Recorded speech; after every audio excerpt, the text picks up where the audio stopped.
video. I figured I would give you guys a shag routine. By the way, thank you for joining live, whoever did. The only thing that happened was I lost internet connection, and then I thought I was violating the community guidelines because I lost internet connection. So, yeah. I'll try it again next week, but I figured I would do a video. I figured I would do a video. I already started on her, so what I did, I guess I should tell you what I did. What I did is I wetted her shag after I unwrapped it and blowed it a little bit over here. I wet it. Now I'm going to go in and brush it with conditioner in it. It's mane and tail conditioner.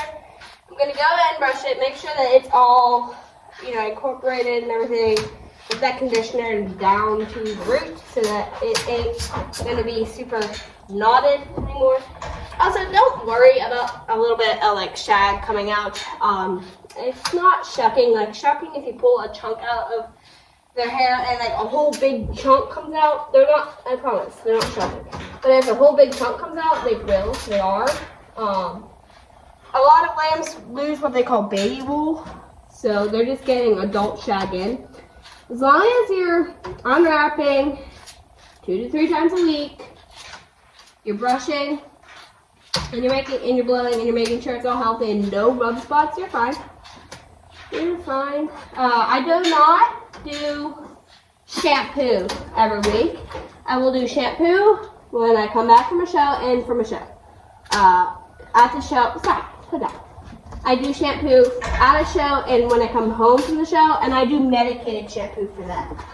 Because I don't want any fungus here. I've had enough hardships with lambs this year. I don't want no fungus.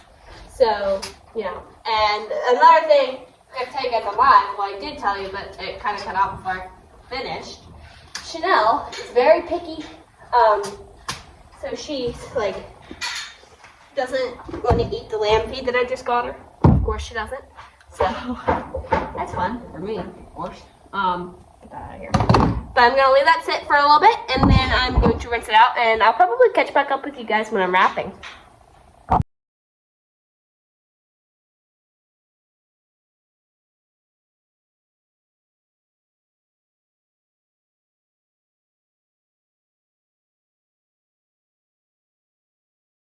So look at how big her shag is. It is humongous. It's giant. Hold on, let me give you guys a good comparison. This we bought Rebel Wolf Fuel. You know how big this bottle is? Look at that. Here's another comparison with the slicker brush.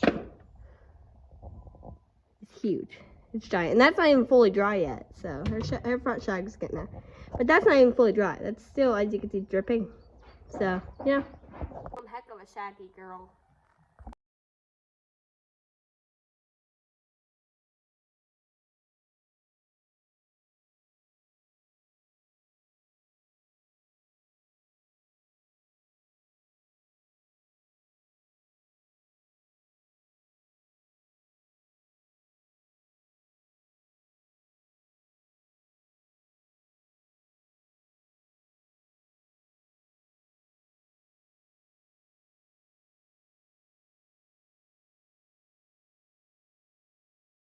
She's all blowed. I would set her up just without the wraps, so I could show you guys how her shag to body ratio is, if that makes sense. But she obviously needs steps to get up here, and this stand is even worse to get her up on. So I'm going to wrap her on this stand, and then I'll set her up. I know how to wrap a sheep's leg. Here's how you do it. I like to give her some big wraps because she's got big shag. So these are horse polo wraps. They work fine for me. They may look a little big, but what you're going to do is make sure the leg is 100% dry, which I missed the spot. Hold on.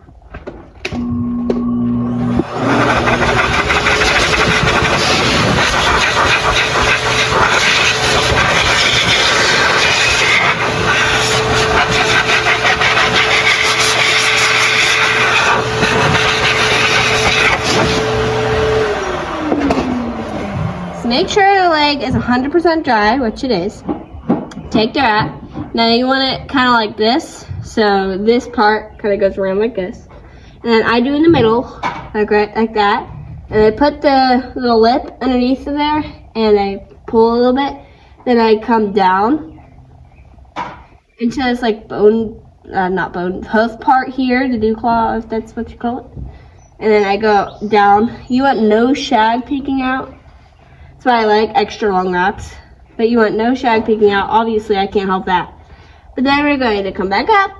Not too tight, but not too loose, if that makes sense. So tight enough so that they don't lose it, but loose enough so that they can move. Then we're going to come up above the knee. I like to come up to about here. Not too high, but right there is about where I like it. And then I come back down below the knee.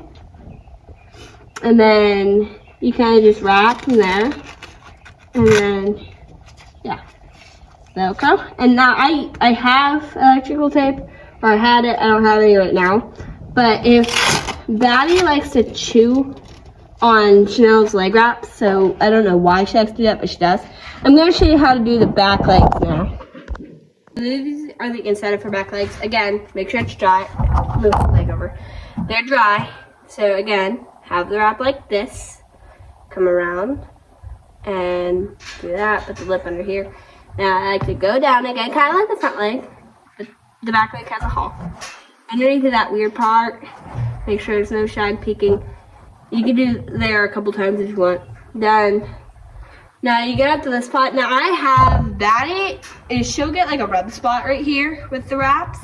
So the thing that I've been doing lately is I've been trying to miss it, but I can't. So just go over the haul. And it's gonna wrinkle there or something you could do. Then come up, and I like to go to about here, and then come back down. You kind of want like a little crisscross going on here. And then come down below the hawk and go until you have your Velcro. I don't like the Velcro up here. I just don't like to do it. And then you got a fully wrapped sheet.